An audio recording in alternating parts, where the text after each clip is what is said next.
कहाँ रखना है? याद दिस यहाँ पर सेंटर सर जानना चाहूँगा इस प्रोजेक्ट के बारे में कि जो सामने लिख दीजिएगा।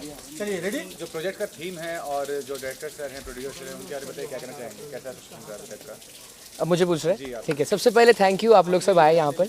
एंड ये फिल्म एक बहुत ही प्यारी फिल्म है इन अ वे ऑफ अपने अंदर के साहस को, अपने अंदर के कॉन्फिडेंस को, अपने अंदर के की ब्रेवरी को ढूंढना। और ये टॉपिक अतुल जी ने मुझे बहुत टाइम पहले बताया था और मैंने तुरंत ही उसी एक ही मीटिंग में बता दिया था कि ये प्रोजेक्ट करने में मुझे बहुत ही खुशी होगी। एंड अतुल जी के साथ काम करने में हमेशा एक प्यारा एक्सपीरियंस रहा है, क्योंकि वो हमेशा एक कंफर्ट देखते हैं एक्टर का, वो और उनकी टीम। एंड जब भी एक एक्टर को कंफर्ट मिलता है तो वो परफॉर्मेंस में थोड़ा बहुत दिख जाता है and you feel better honestly. So वो तो एक रहा है, स्पेशली प्रोड्यूसर के सपोर्ट के साथ ही ये होता है। एंड बस आई एम जस्ट वेटिंग, क्योंकि ये जो एक टॉपिक है काफ़ी मॉडर्न है, क्योंकि आज के जनरेशन्स को, specially people of my age, सारे एजेस इनफैक्ट को ये देखने की ज़रूरत है कि सारी ताकत तुम्हारे अंदर है, तुमको बस इसके बारे में जानने की ज़रूरत है और जानने के बाद तुम इसका इस्तेमाल कैसे कर सकते हो for the good, for the better of the world. And again thank you to Atul ji for offering me this project, बहुत ही अच्छा लगा। And talking about the subject of the project, very talented. Thank you sir. जी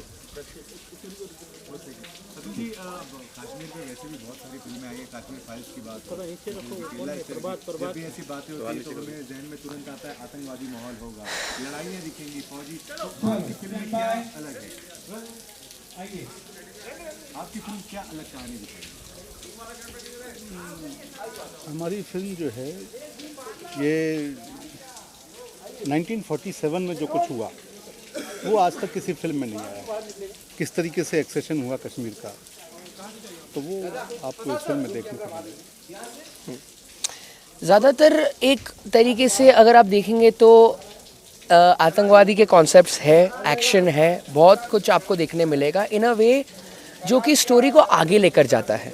हम यहाँ पर कोई भी चीज़ को ग्लोरीफाई या आगे एक्सप्रेशन देने की ज़रूरत नहीं कर रहे हैं। यहाँ पर इनफैक्ट मैंने पहले एक शर्त रखी थी सर को कि यहाँ पर हमें ना वो थ्रिल ऑडियंस को वो बहकाने के लिए नहीं बनाना है, जो भी एक मैसेज के साथ बनाना है। तो सर ने फिर वही उसी तरीके से बनाया और इसी तरीके से डेवलप किया इस प्रोजेक्ट को। एंड लाइक ही सेड जो चीज़ पहले नहीं हुई है वो इसमें देखने को आ रही है। शायद टॉपिक फेमिलियर हो ना हो, लेकिन यस आई एम एक्साइटेड, क्योंकि मैं भी एक अलग कैरेक्टर में हूँ इसमें। अतुल जी ये जानना चाहेंगे, एक ऐतिहासिक जगह पे आज शूट कर रहे हैं, क्या सीन शूट कर रहे हैं? पर बात थोड़ा नीचे कहना क्या चाह रहा है, क्योंकि जब भी अभी दर्शन ने अपने तरीके से बहुत ही सुंदर जवाब दिया, लेकिन एज ए डायरेक्टर जो आपका टाइटल है कहना क्या चाह रहा है, क्योंकि जब बात कश्मीर की होती है तो हमारे जो पहले फिल्में हमने देखी हैं कि भाई फौजी की लड़ाई होगी, आतंकवादी आएंगे, सुंदर कश्मीर को किस तरीके से लूटा जा रहा है, ये सारी चीज़ें दिखाई जाएंगी। तो ये तो हमने देखा है, इस फिल्म में हमें खासियत क्या और खास देखने को मिलेगी, क्योंकि अब जब भी लोग नाम सुनेंगे तो कश्मीर फाइल के बाद आगे क्या देखेंगे उस चीज़ का इंतजार होगा। तो क्या खासियत है? देखिए, कश्मीर फाइल्स जो फिल्म है उससे एक रेफरेंस आप ले रहे हैं, बाकी मेरा उससे कोई किसी तरीके का कोई तुलना नहीं है, कोई संबंध नहीं है, कंटेंट में कोई बराबरी नहीं है। ये तो फिल्म का नाम अपने आप में जो कह रहा है, ये कह रहा है कश्मीर एनिग्मा ऑफ पैराडाइज। तो कश्मीर एक एनिग्मेटिक है। ये हमारा एक टेक है, ये हमारा कंक्लूजन है कि कश्मीर जो है उसको दूसरे हिंदी में कहें तो कश्मीर एक पहेली बन गया। क्यों बन गया? क्या इस पर विचार नहीं किया जाना चाहिए? और क्या किसी फिल्म में, किसी भी फिल्म ने इस चीज़ पर विचार किया कि कश्मीर क्या से क्या हो गया? मैं रिपीटेडली उसको कहूँगा कि क्या था कश्मीर और क्या हो गया, क्या ऐसे कारण रहे जो कि आज कश्मीर की ये स्थिति हो गई है।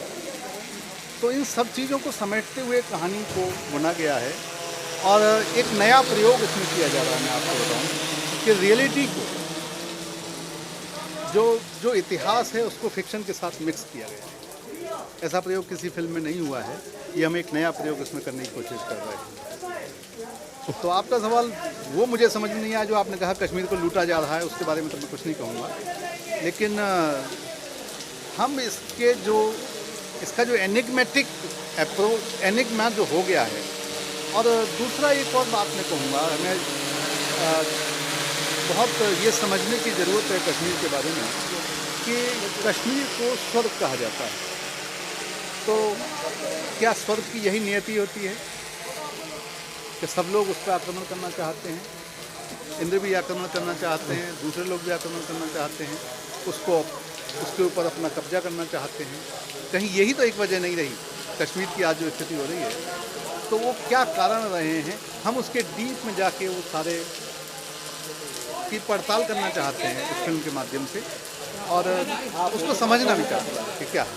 तो जब आप फिल्म देखेंगे तो आपको कश्मीर के बारे में बिल्कुल एक नई अप्रोच मिलेगी। हजारों किताबों एक मैं कह सकता हूँ, अतिशयोक्ति नहीं हो तो कश्मीर के बारे में एक निचोड़ आपको शायद इस फिल्म के माध्यम से मिलेगा। दर्शन बेसिकली इस फिल्म में किरदार क्या है, आप क्या प्ले कर रहे हैं दर्शन? मैं आप मानोगे नहीं, मैं जब कश्मीर हम जाते थे श्रीनगर तो लोकली लोग समझते थे मुझे। और हमने पुलवामा में भी शूट किया, हाँ भी हमने पुलवामा में शूट किया है, श्रीनगर, हर जगह, सिंथन टॉप में शूट किया है, ऐसी जगह जो आपको कभी दिखी नहीं है। ऑनेस्टली मैं मतलब करीब काफ़ी टाइम हो जाएगा मेरी ज़िंदगी में, 5, 10, 7 साल निकल जाएंगे, लेकिन वो जगह एक जगह कर लेती तुम्हारे दिल में, तो वहाँ शूट किया था। एंड जैसे आपने पूछा कैरेक्टर के बारे में, ज़्यादा बोल नहीं पाएंगे, लेकिन ये कैरेक्टर एक रिलेटेबल कैरेक्टर है, क्योंकि किस तरीके से कुछ लोगों को पैदा होते ही उनके दिमाग में बहुत सारी चीज़ें भरी जाती है, वो ब्रेन वॉश किए जाते हैं, और कैसे उनका ट्रांसफॉर्मेशन होना पॉसिबल है इस फिल्म में।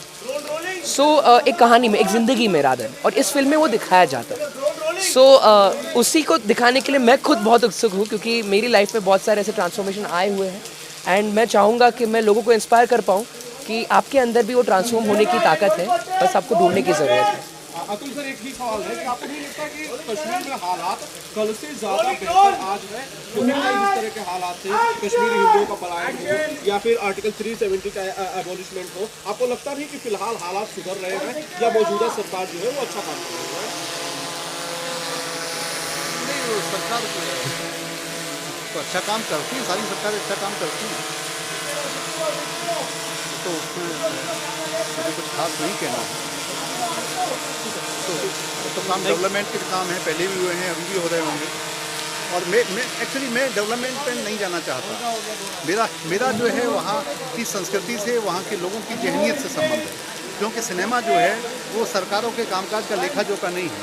मुझे नहीं लगता कि सरकार क्या कर रही है उसके लिए आप लोग पत्रकार लोगों का काम वो है। सिनेमा का काम सरकारों का लेखा जोखा करना या सरकारों के बारे में बात करना या सरकारों के एजेंडे को सिनेमा में लेके आना, बिल्कुल भी वो काम हमारा नहीं है।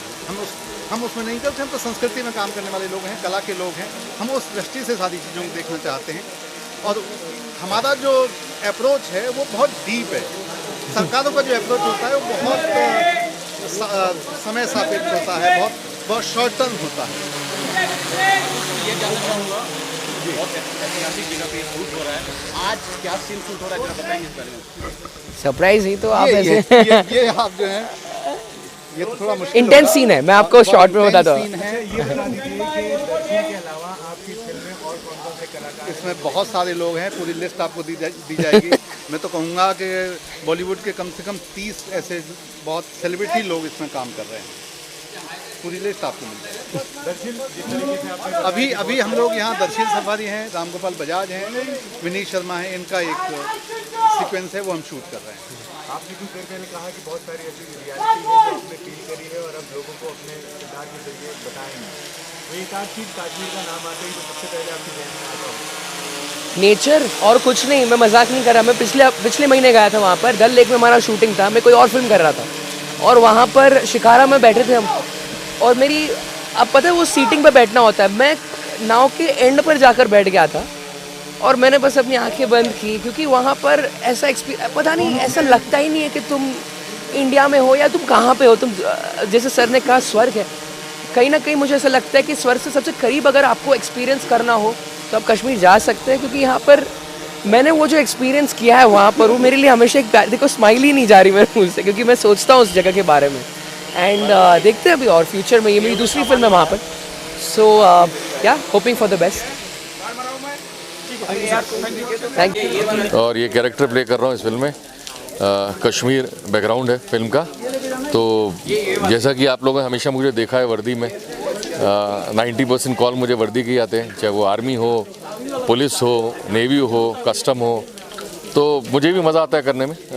लोगों का इतना ट्रस्ट, फेथ होना, मेरे डायरेक्टर्स का, मेरे फ़ैन तो है ही खैर, जो मुझे पसंद करते हैं हमेशा वर्दी में। तो मेरी यही कोशिश होती है कि मैं पूरी जस्टिस करूं उसके साथ। सो इसके साथ भी मैं वही जस्टिस करने की कोशिश करूंगा। सो फिल्म में जिनमें से कौन-कौन से आर्टिस्ट हैं जिनके साथ आप लोग? नहीं, मुझे अभी ज़्यादा उसके बारे में पता नहीं है, बिकॉज मैं अभी फर्स्ट शेड्यूल में ही जुड़ा हूँ, तो मैं ज़्यादा उस चीज़ को लेकर अवेयर नहीं हूँ। हाँ, बाकी आर्टिस्टों को लेकर यार बहुत बढ़िया अनुभव, बहुत ही सादे और बहुत ही सीधे और बहुत ही सरल और बहुत ही साफ दिल के इंसान है, जो मेरी फर्स्ट मीटिंग में जो मुझे एहसास हुआ। तो I am really blessed to have in my life में। उन्होंने मतलब एक ऐसी ब्लेसिंग दी, डायरेक्ट कास्ट किया मेरे को without any look test and all.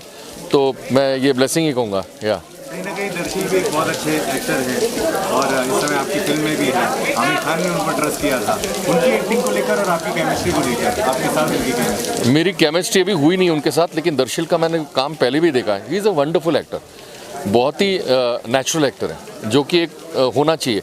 लेकिन at such a young age उन लोग इस तरीके का काम कर रहे हैं जो हमारे मतलब बियॉन्ड उसके है इमेजिनेशन। बिकॉज हम लोग शायद उस उम्र में इतने तैयार नहीं थे जितना कि ये आजकल की जनरेशन है। ही इज़ वेरी गुड यार, उसका काम पहले भी मैंने देखा है। तो मतलब I am happy, like I am working with him. मेरे लिए भी उतना ही मतलब सौभाग्य की बात है कि मुझे उसके साथ काम करने को मिल रहा है। हर कोई चाहता है, मानता है कि भाई सौभाग्य मिले, मैं भी आर्मी ऑफिसर बनूं, पुलिस इंस्पेक्टर बनूं। आपको तो अपने आप ही रोज हर एक वर्दी, सारे ही सपने पूरे हो रहे हैं आपके। जब वर्दी पहनी जाती है तो एक अलग सी फील आती है उन ऑफिसरों में। आप क्या समझते हैं? नहीं, absolutely right, as you said के वर्दी डालते एक जिम्मेदारी भी आती है, एक अपने आप में एक बहुत बड़ा चेंज आता है अंदर when you wear it, and उसी के हिसाब से आपकी वॉक, बोलने का तरीका, सब कुछ चेंज हो जाता है। तो मैं जब डालता हूँ तो मुझे इसका मतलब अनुभव भी होता है कि रिस्पॉन्सिबिलिटी मतलब उतनी ही आपकी बढ़ जाती है। वर्दी डालना इज़ नॉट जस्ट लाइक कि आपने वर्दी डाल ली और कर लिया, एज एन एक्टर ऑल्सो। तो आपको वो पूरी जिम्मेदारी से उस कैरेक्टर को भी निभाना पड़ेगा, क्योंकि जो वर्दी में उस रियल लाइफ कैरेक्टर को प्ले कर रहे हैं, उनके करीब जाना भी मतलब it's not easy as an actor for me. But मेरी कोशिश होती है कि जितना मैं बेस्ट दे सकूं अपना, जितना रियल हो सकूं उतना मैं कोशिश करता हूं। और वो एक्सेप्टेंस मुझे ऑडियंस से पता लगती है जब मेरी परफॉर्मेंस को वो लोग सराहते हैं वहाँ काम देख कर के आप बहुत ही रियल कॉप लगे या रियल आर्मी ऑफिसर लगे। तो ये इतना बड़ा कॉम्प्लीमेंट उनसे मिलना मेरे लिए उससे बड़ा कोई अवार्ड नहीं है। हर किसी की नज़र में कश्मीर अपना ही एक अलग मुद्दा होता है। अभी स्पेशली आप इस फिल्म में हैं और मैं देखा अभी आप दौड़ रहे थे, गोलियां चला रहे थे, भाग रहे थे अपनी टीम के साथ। कश्मीर के ही आतंकवादियों को शायद ठिकाने लगा रहे हो। राइट। आपकी नज़र में कश्मीर क्या है? अगर आप एक कुछ कहना चाहें कश्मीर को, जब भी काम आता है तो सबसे पहले क्या आता है? मेरे लिए तो Kashmir is a very beautiful state. हमारी इंडिया का मतलब एक बहुत ही प्यारा स्टेट है। एंड मतलब हम लोग स्विट्ज़रलैंड जाते हैं, कहाँ जाते हैं, लाइक एंड अगर आप लोग सिर्फ कश्मीर को एक्सप्लोर कर लो, I think you don't need to go anywhere outside Europe and all, like you know. हमारे इंडिया में इतनी सब कुछ, इतनी खूबसूरती है, Kashmir is one of them. Like और मेरी पहली फिल्म सौभाग्य से मुझे मिशन कश्मीर, जो मैंने विधु विनोद चोपड़ा सर के साथ की थी, संजय दत्त मेरे को एक्टर थे उनके साथ, उसमें ही वर्दी में था मैं पुलिस। हालांकि मैं जम्मू पुलिस प्ले कर रहा था वहाँ, and now I am playing an army officer. So somewhere some blessing is there. मुझे ऐसा लगता है मेरे बड़े बुजुर्गों की ब्लेसिंग है उसके पीछे। And I am always fond of like you know going to Kashmir. मुझे हमेशा से अच्छा लगता है। डल लेक में मैंने शूट किया था जब वहाँ कर्फ्यू लगा होता था। तो अभी things have change, thanks to Modi ji for that. तो नहीं तो शायद वो हालात नहीं होते जो पहले थे। आज तो बहुत ही मतलब आसानी से आप जा सकते हो, एक्सप्लोर कर सकते हो कश्मीर को।